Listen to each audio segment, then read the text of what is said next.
Sıradaki panelimize tekrar hoş geldiniz. A1 Kapital sponsorluğunda gerçekleştirilen Konuşmasak Olmazdı Kripto para ve Tokenization başlıklı oturumumuzda devam ediyoruz. Öncelikle kısa bir videomuz var, hep birlikte izleyelim.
Ana başlıklarımızın kripto para ve jeton aynı mı? Jetonlamanın en yıkıcı özelliği sınırları ortadan kaldırması mı? Geleneksel paradan sabit değerli paraya geçiş nasıl olur konularında toplandığımız panelimizi yönetmek üzere Kimlik Blockchain kurucu ortak ve CEO'su Sayın Gökhan Seçkin'i davet ediyoruz.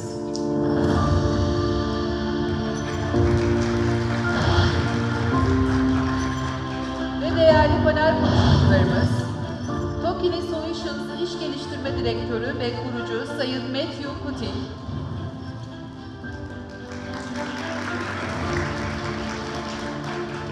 Swarm kurucu ve CEO Sayın Philipp Peiper,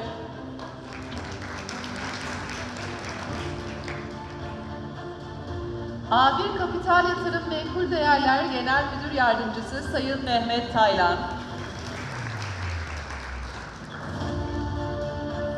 ve BTC Türk Genel Müdürü Sayın Özgür Güneri. Keyifli oturumlar diliyoruz.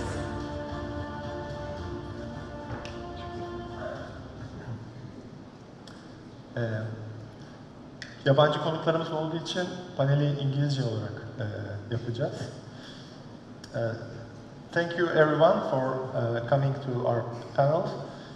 We are planning to cover securitization, security tokenization especially, and stable coins, and also some aspects related to regulations in Turkey and globally.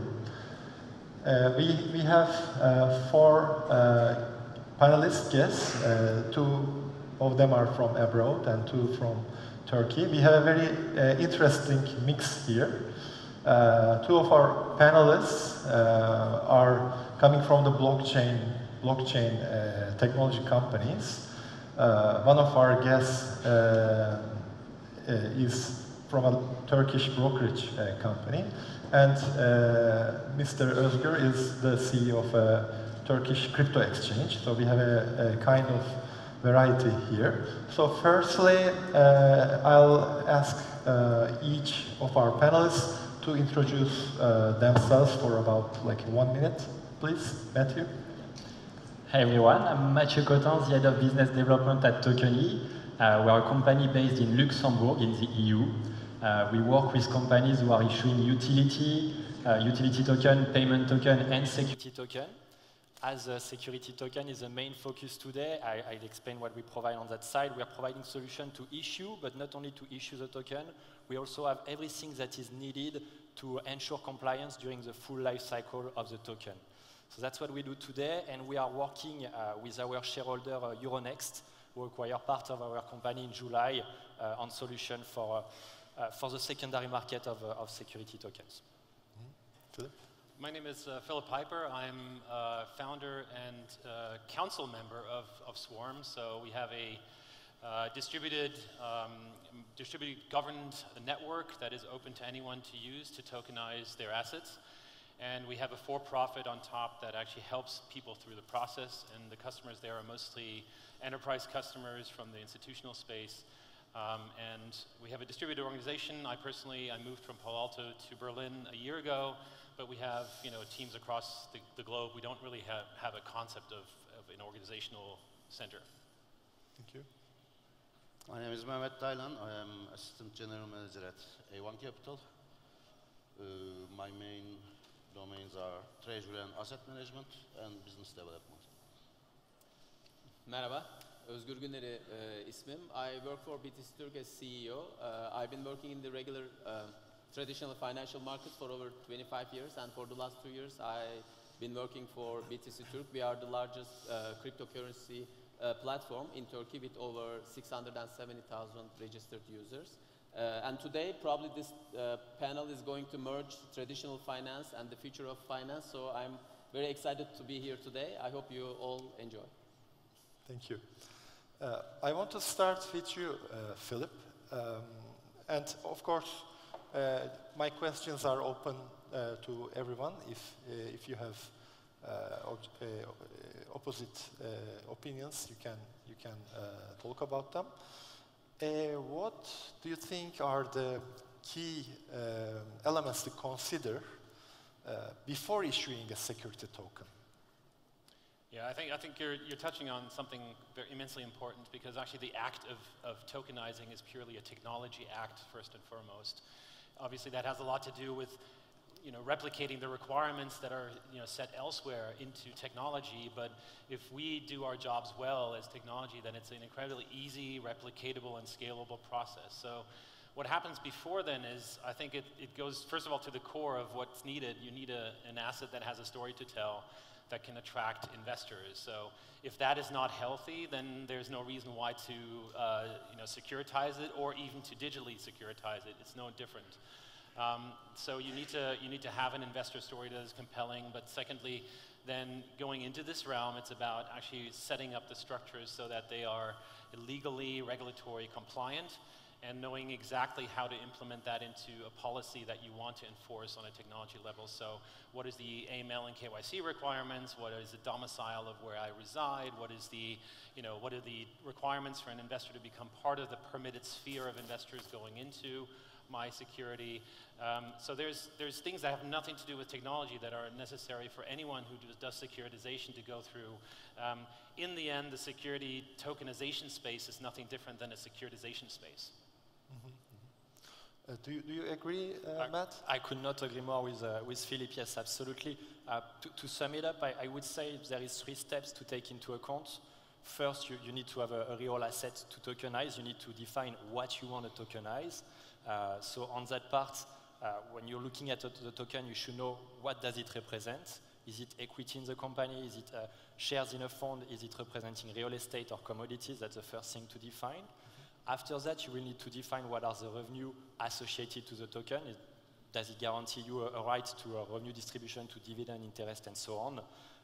And also, you have to define what are the rights associated. I mean, if you are issuing a token representing shares in your companies, there might be a voting right associated to the token and so on. So these are things also to take into account. So that's the first step. Then I think it's important to ensure the compliance. Like you said, you need to comply in the jurisdiction where you will issue the token from, and also in all the jurisdictions where you will be targeting investors. And KYC, AML are also a very important aspect of the issuance. And last step, also important, I think, to take into account that you're not only working with one partner, a tech partner, you're joining a full ecosystem, and you're looking for interoperability. You want your investors to be able to store your token on a wallet, to trade it easily, and for this you need interoperability, so be cautious about the ecosystem you're joining. Mm-hmm. Yeah, we started right away to discuss, but forgive me, I just wanted to Philipp to describe what is a difference of security tokens from crypto before moving over to other guests. Can you give a primer on what is security tokens and difference from cryptocurrencies? Just 1-2 minutes. I'll make that very short because I think it's a very important question, because a lot of people coming into the space thinking about like security tokens, they think of like all the things, all the issues that happened around crypto. You know, what is the regulatory securitization or the regulatory requirements, and that's not really comparable. So, you know, on one hand, it's really compelling. It has been compelling in the past that crypto was this layer that allowed anyone to work outside of middlemen, to work with a private key, and when you own the private key, you really hold the asset. On the other hand, that introduced a tremendous amount of issues for financial institutions and for global regulators to say that that's something they want to endorse. I think today we've come to a point where that is understood, or better understood. There's processes around actually making sure that compliance is still in there. But on the security token side, or digital security side, it's something completely different, because there you always have a sense who owns the asset. That is always the requirement to actually hold a security. Nothing different from normal capital markets to this technology being used, right? So in this case, you actually don't work on that paradigm of anonymity. You still work off of the paradigm that you possibly can get rid of a lot of middlemen in the equation. But in the end, the regulator have a much easier way. Once they understand this difference, they have a much easier way to say, this is actually something that we can benefit from. And the most surprising statement I make most often to regulators is that you can implement your current regulation in a higher degree, in a higher security, and a higher auditability than what you can do in normal capital markets today. Mm-hmm. Thank you. Mehmet, do you have any interest? You represent a brokerage firm. Do you have any interest from the market related to tokenized securities in Turkey yet? Not yet, but it will become in the next years, because the young generation, which are our customers in the next decade, are not accepting our way to trade. They want to trade in Facebook Messenger, for example. They want us to give this ability to them. And especially with DLT, the things are changing. And like the photography equipment sellers, which are not adopted to digital photography, they disappear. I think that it's the time for the financial institutions. And I think that the financial institution will need to adopt the new era. For that reason, I think the tokenization will be in our lives in 3 to 5 years in Turkey. Özgür, you are coming from investment banking background, and now you are working in a crypto asset exchange. Do you think crypto exchanges will evolve into security token exchanges? What do you think? There's a possibility, but to be honest, we at the moment as BTC Türk, not just BTC Türk, but cryptocurrency platform have a unique proposition. If you have Turkish lira or fiat currency, this is the main service we provide, you can buy into crypto so that you can transform your some of your financial assets in fiat currency into crypto. So when the adaptation increases in the coming months and years, which I believe so, then the exchanges may probably need to come up with a new solution. And security tokens may be a new way to explore the opportunity. But the good thing is, as just Mehmet said, we have significant advantages over traditional financial services industry. Despite the contrarian belief, cryptocurrency is much more traceable on blockchain, also as security tokens. Also, the user base is much more younger and vibrant. And in some of the research I read, in the next 30 years, probably around $80 trillion worth of wealth will be transferred to younger generations. So there's going to be a huge shift in the coming years. But the main problem is always going to be, at the very beginning, compliance and regulatory issues. Because when, let's say, Philipp and I decide to list something on BTC Türk, I think it's very early for us. And one of the challenges is that first, the regulator does not really and fully understand the crypto world, which is normal because most of the people don't understand as well. But the main problem is, as cryptocurrency and security tokens in a way never falls into one jurisdiction. Like, you can never say just capital markets board. You have to think about commercial law, central bank law, banking law. So it touches every different angle and every different regulation. So compliance is really a hard issue, and we have to work globally. But from our exchange perspective, I don't know what's going to happen within the 10 years' time. But there will definitely be a much more competitive environment on the global asset trading space. This I can tell. Philipp, do you think that it's two different worlds, the security tokens, because they represent underlying assets are securities, and they are abide by security laws.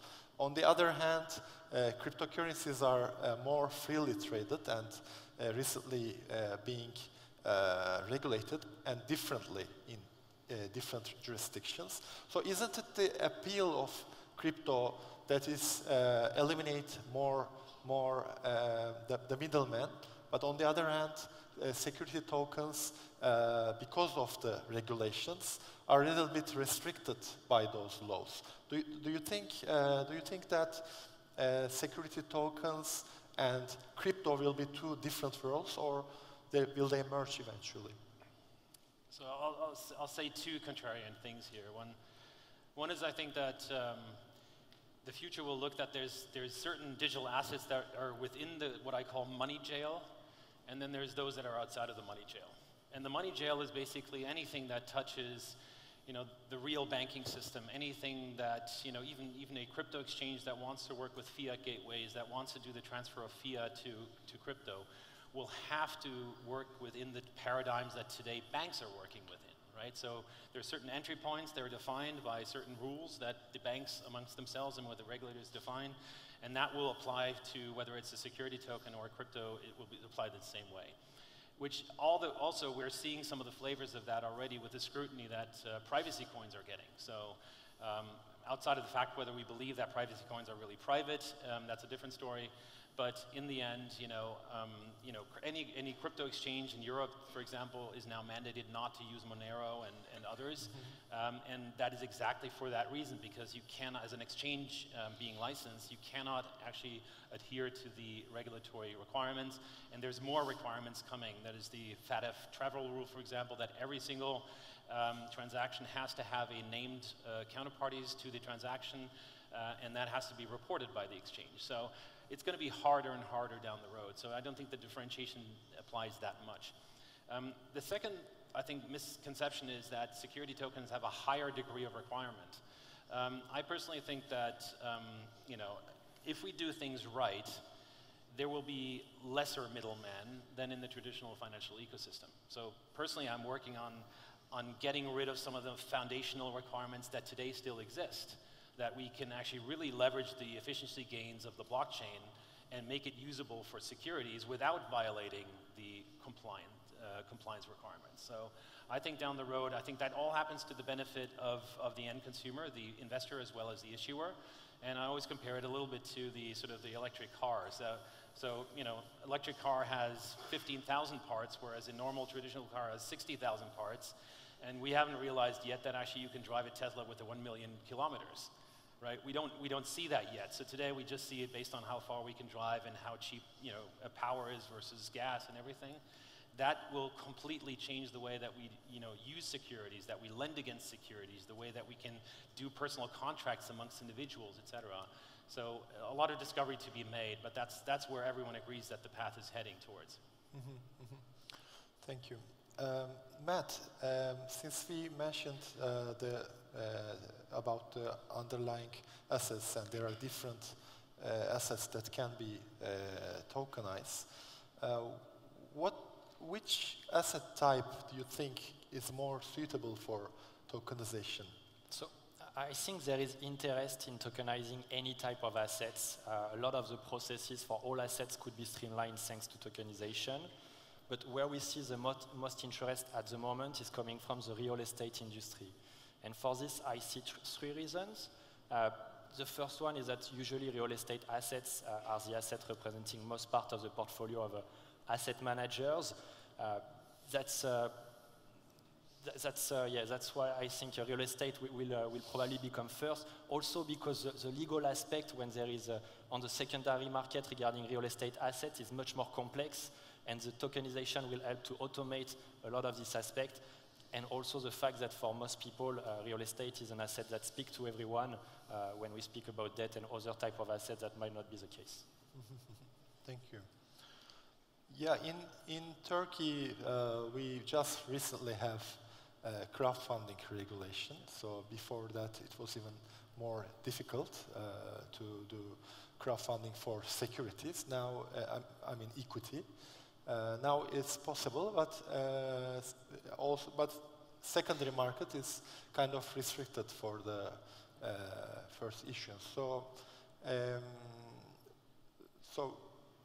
do you think crypto exchanges will support that kind of regulated crowdfunded company projects by offering them secondary market in the future?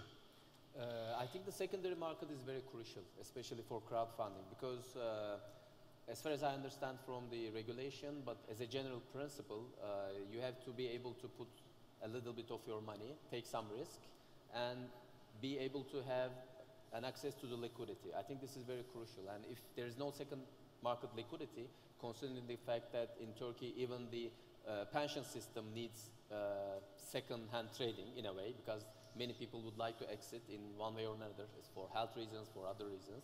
So liquidity is very crucial here. But as a general principle, the product itself should have a proposition. It is not the upside, it's not the value of the company or the underlying asset, but instead of buying gold, for example, through regular channels or from a tokenized perspective, there should be an additional, perk on it. Otherwise, I don't expect everything to be tokenized and do everything the same. It's not going to happen. It should be either cheaper for the investor or the issuer, or the liquidity, second-hand liquidity, secondary market liquidity is very crucial. Maybe you bring the liquidity like in real estate, or you solve the mobility problem like in gold.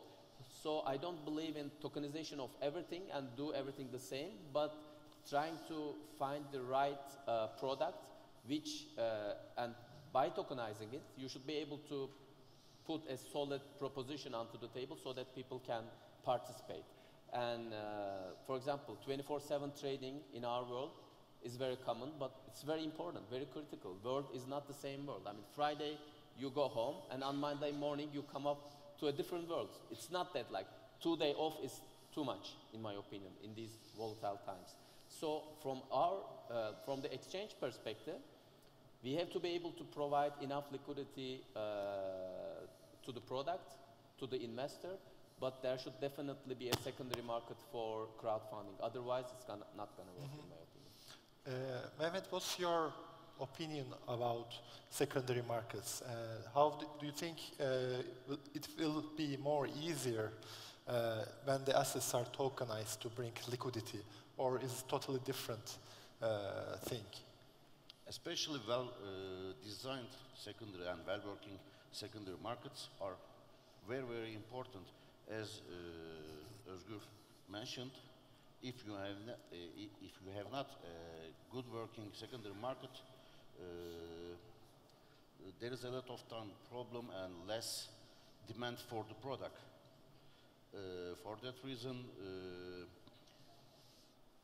most important thing for a financial institution when you are selling or advertising or saying to customer that this product will be very good in next days, next months, but if there is no secondary market, there is no demand for this product.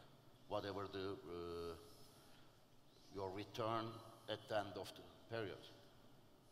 For that reason, I think that financial institutions must have a platform to give access to their customers to well-established secondary markets, whatever the platforms are, or wherever the platforms are, but financial institution must adapt to give their client to access to well-working secondary markets, which are at the moment, for example, zgür platforms or another platforms abroad.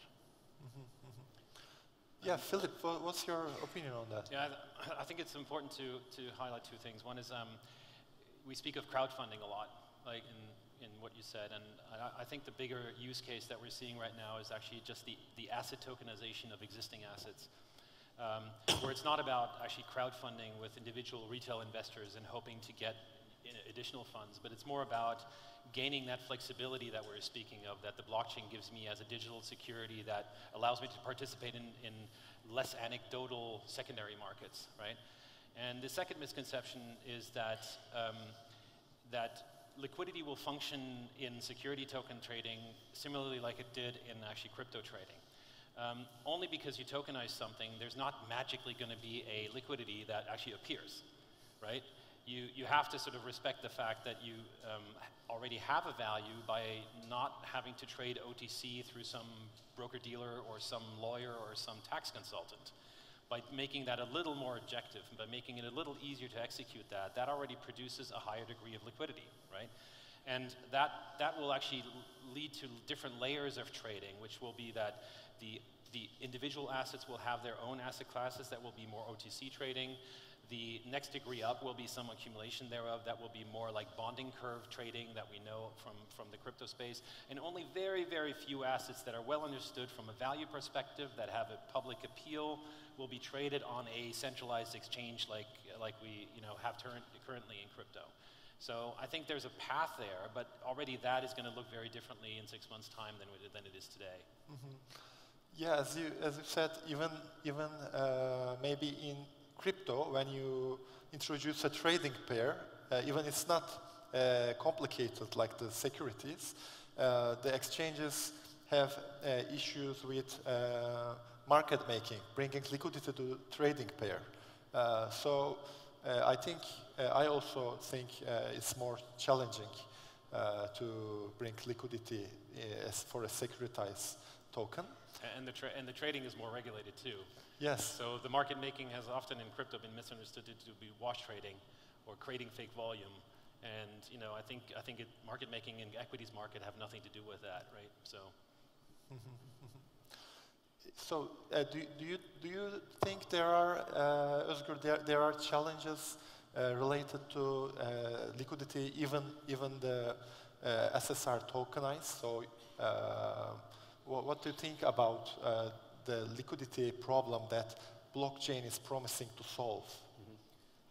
I believe there is no liquidity problem globally. I mean, central banks are printing money every day, so trillions of dollars around. So liquidity at the very macro level is in place. But on product level, industrial level, or regional level, there may be some frictions that create value in some of the security tokenization, maybe stable coins.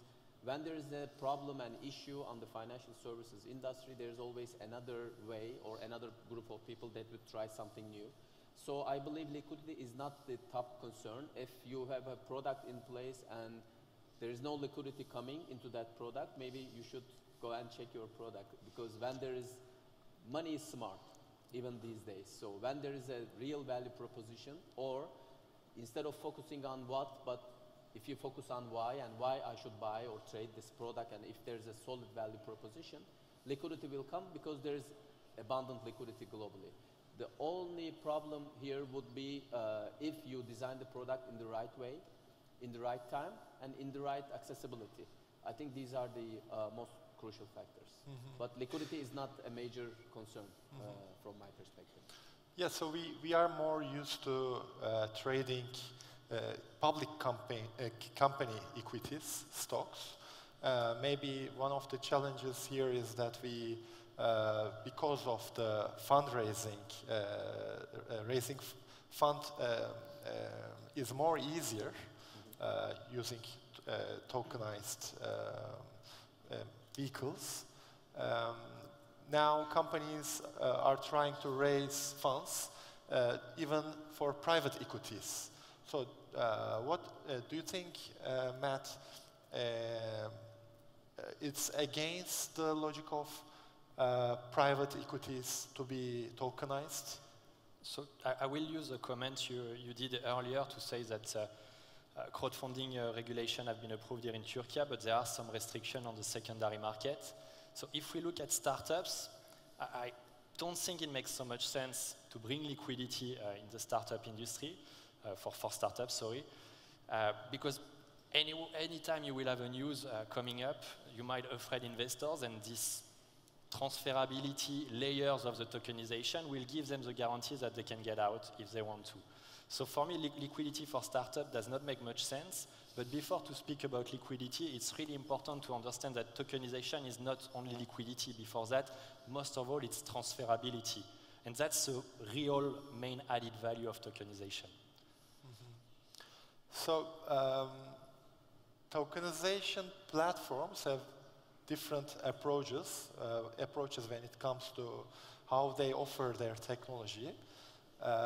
Some issuers trying to be more like white labels, so they don't maybe need to vet the projects. But other kind of platforms are, some other platforms are offering their technology plus platform, so they need to maybe vet the projects that they are tokenizing. So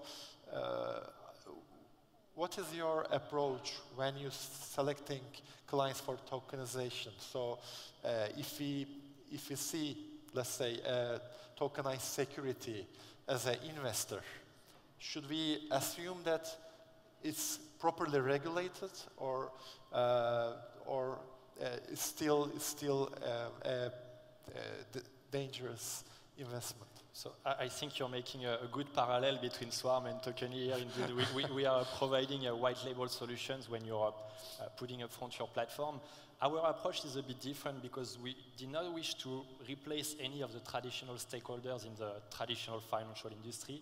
Our vision is to give them the tools so they can keep performing their daily job, but on a different infrastructure. So that's why we have a different approach on the market. Now, to also answer your comment, there is a deep due diligence to work with us. We go through all the offering documents. We have a deep due diligence on all the partners involved. So it's not only providing white label solutions to anyone, it goes much further than this. So you are also did a product launch for a self-service product recently.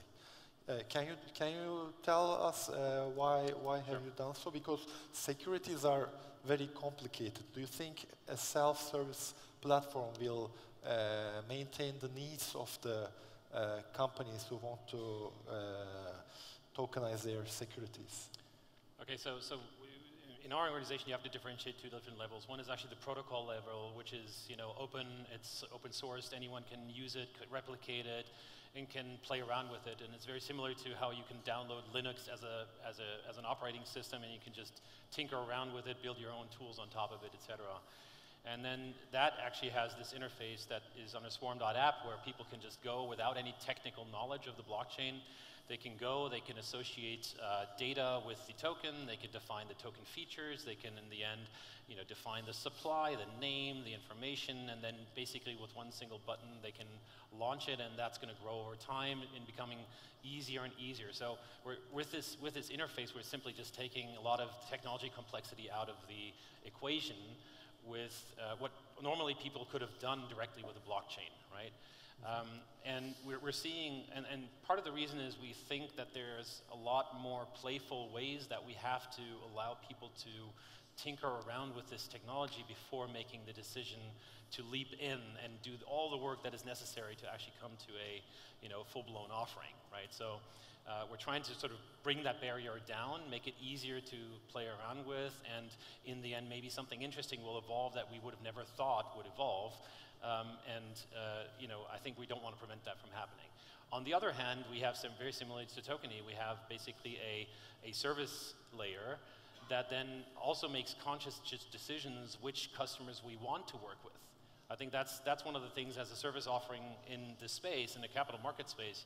You have to make a decision not just to sell anyone services, but actually who's the one that you want to help because of credibility, because of the potential opportunity, because of the interaction, because of where they come from, all the different layers that are sort of necessary to make a decision, right? And so I think with that setup, we're pretty well equipped all together as an industry to see what happens, and there's no right or wrong in this industry that is so young. Thank you very much. So, A1 Capital is a regulated entity.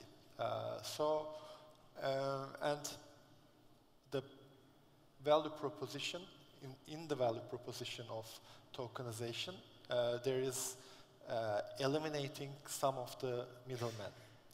So,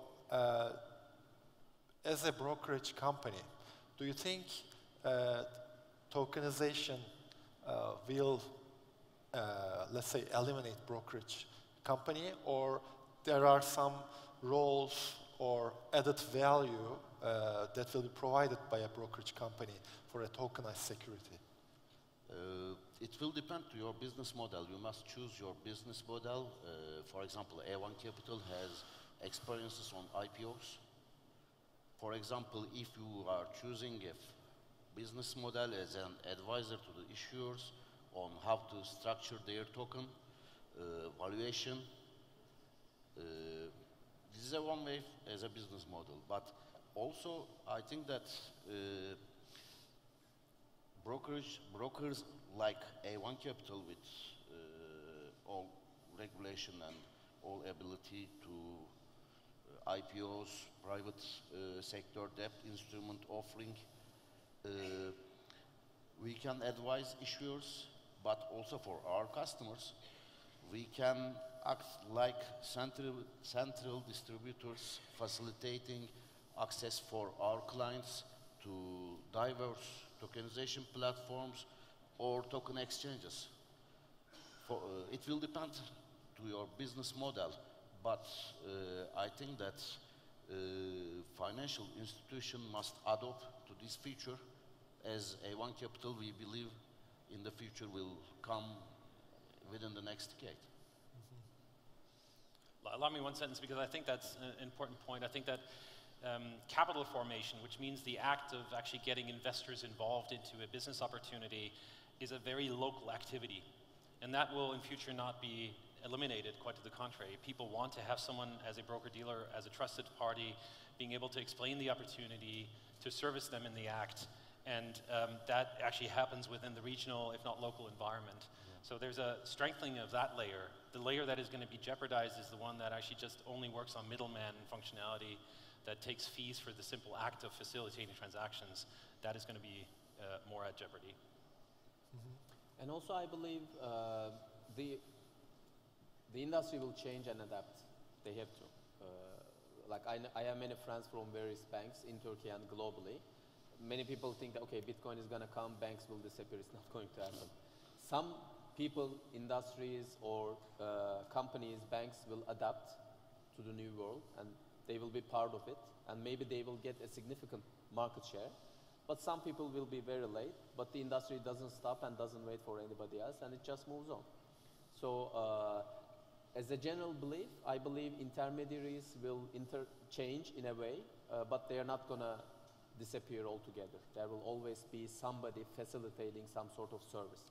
If the service is needed, there will be an intermediary. If there is no service needed, intermediary will change into something else. Mm-hmm. It's not going to disappear, in my opinion. But there are still some intermediaries that are mandated by law because of the current infrastructure. Previous infrastructure needed that. But probably the new infrastructure, which is the blockchain, will not need it. So the regulations probably need to change. What do you think about that? I believe in don't trust and verify motto.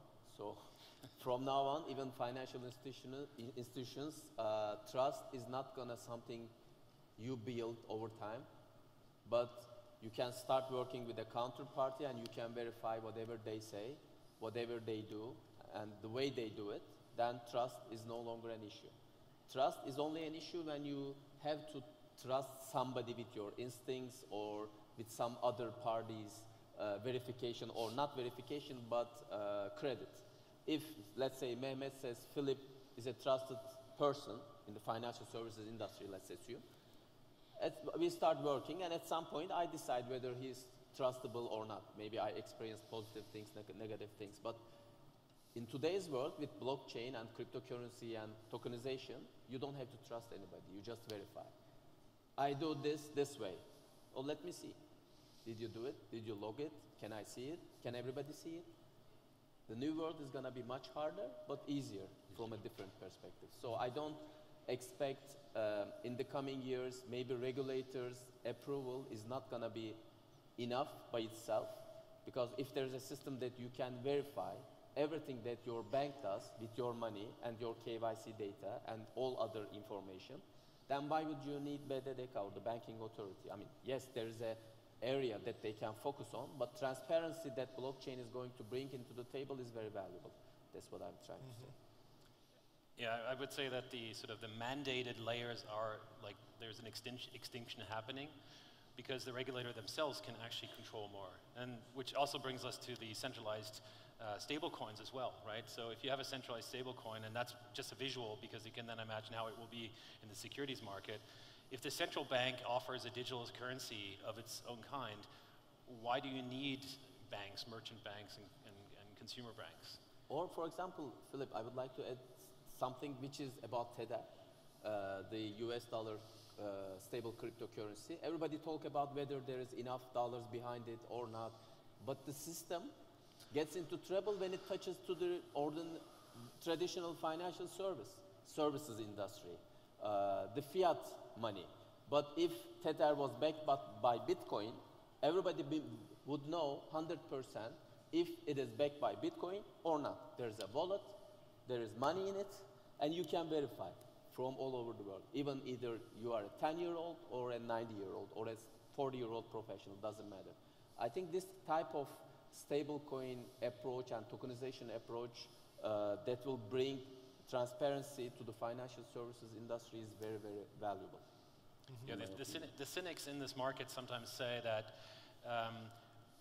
especially with this decentralized finance, the sort of DeFi movement, we're creating like weapons of mass destruction that are similar to the way that the CDCs made the financial markets collapse in 2008. Well, there's one key difference, is that you actually know the composition of different financial products to the trust layer. You can actually verify, go through different stages and say, well, what is this thing I'm purchasing? What is this consisting of? And I can verify the different underlying assets. It's not something that is just packaged together and sold without that transparency, which was the case in 2008 in the banking system, right? So I think we're going to experience layers of transparency that are unheard of traditional financial markets. So it's almost like the S1 filing on steroids that is going to be the result of this. Mm-hmm. So, but still, as I said in the beginning, current laws are for the obsolete or maybe old trust layers. For example, we have researched about tokenizing equity in Estonia. There's no problem, but it's practically impossible to have secondary market because Estonia regulation imposed that any equity exchange should be notarized. If you don't want to notarize the trade, you need to register the security with the central depository. And only Estonian bank accounts can buy these assets. So these assets would not be traded by international investors. So that's what I am referring to. So we need to, I think, do some changes with the laws, or the technology will be restricted. So since we mentioned about stable coins, I want to switch on that topic. They are different from security tokens. Security tokens have the identity layer, the identity of the person who owns the asset is bind to the security, and the trading is also controlled in smart contracts based on these identities and other requirements. But many people, even they are investing in crypto, don't know that most of the stable coins are, although cryptocurrencies, they have one similarity with security tokens where the issuer can hold your funds, freeze your funds in your crypto wallet. It's an asset-backed product, in a way. Yes. Yeah. If it's issued in a regulated environment like United States, you need to code it in the stable coin, otherwise it's not approved. And it's a kind of derivative vehicle that is backed by US dollar, one-to-one. Only the difference is it's not the fiat itself, but the crypto. So, but now it solves the problem of volatility, stable coins. Do you think that stable coins will be an alternative to e-money in the near future? Why cannot we use it for payments and in our daily lives? What do you think? I believe there are two answers. First, no, in my opinion. It's not gonna change the electronic money system because stable coins currently has a value. Not, I'm talking about dollar value, but a value proposition. Within the crypto community, we have to still embrace the fact that, yes, I believe in Bitcoin is going to change the world and everything, but the world runs on US dollars.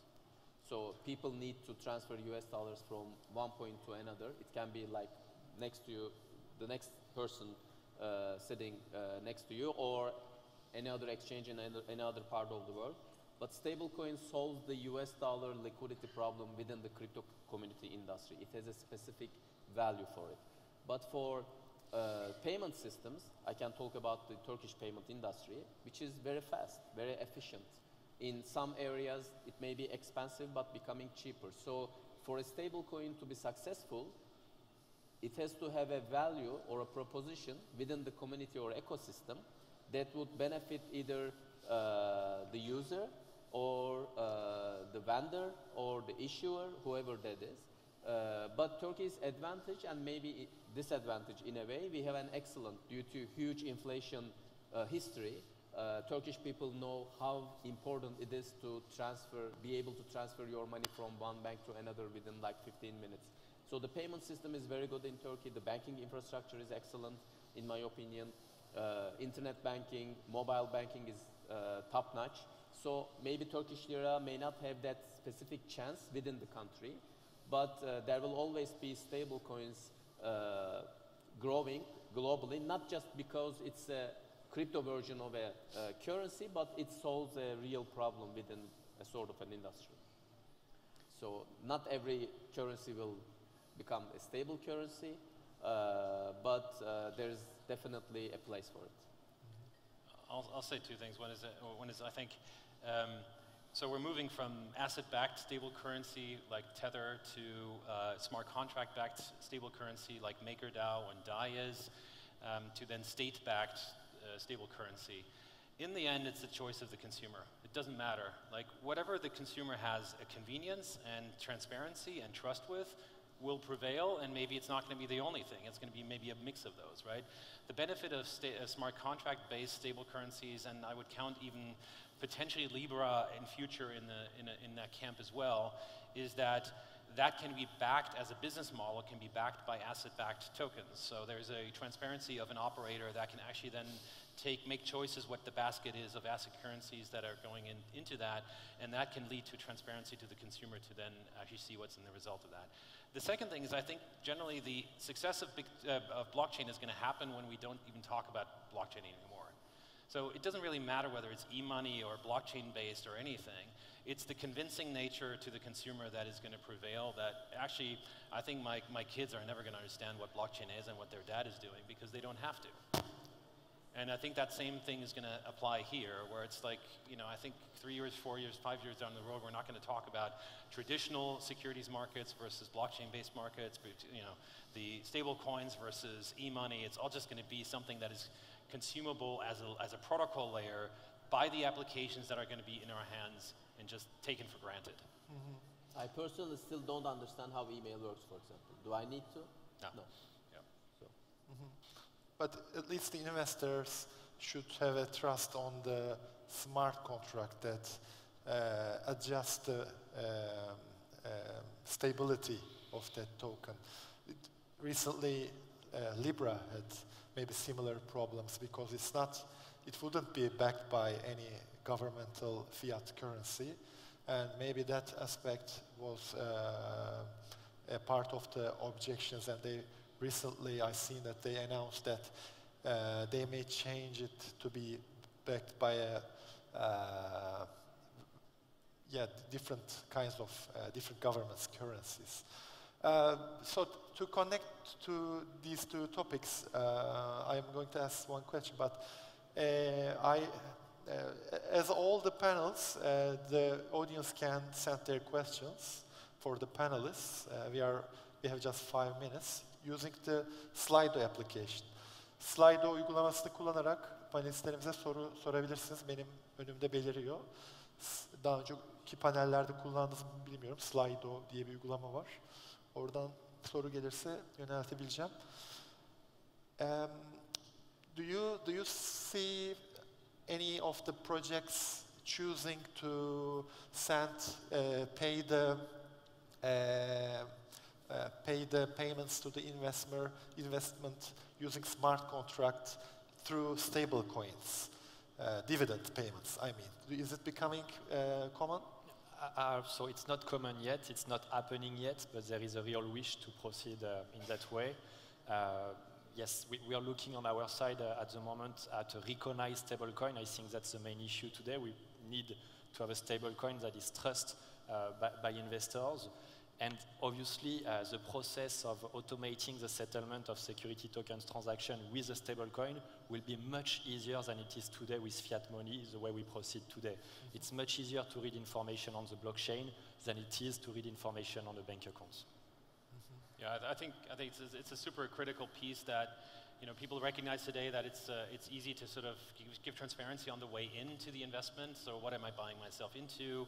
What are the mechanisms about buying in? But that can equally actually lead to a benefit of actually transparency of the proceeds being distributed. So, you know, the bond market, the commodities market, all that is, you know, there's a tremendous amount of work that is being done right now to give like transparent mechanisms of, you know, of not just the way how money flows out of the financial product, but also to increase the frequency. So if I don't have like a quarterly distribution of my bond, but I have it on a minute-by-minute basis, that itself is value. And that is a convincing story behind these very plannable projects. And then the secondary is then who's backing them and what is the transparency thereof.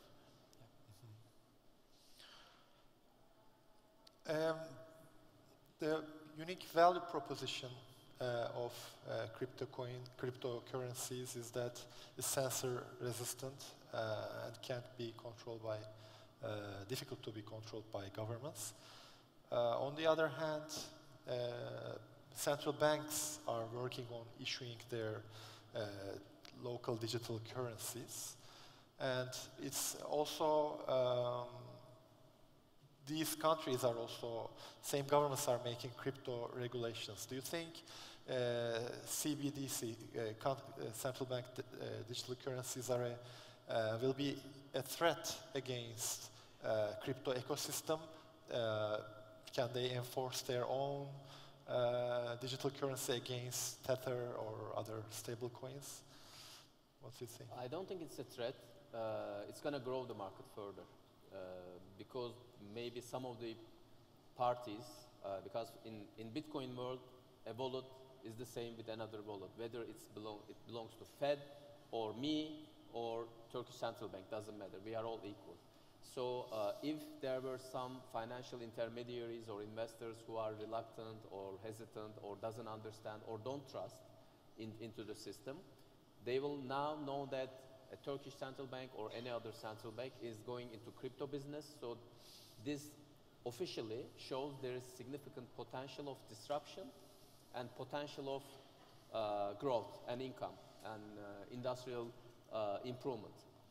So I believe central banks does not bring any competition to the crypto world, but it's going to boost the positive sentiment within and within the industry, also for the outsiders as well. So I see it a very positive step. Any more thoughts on that?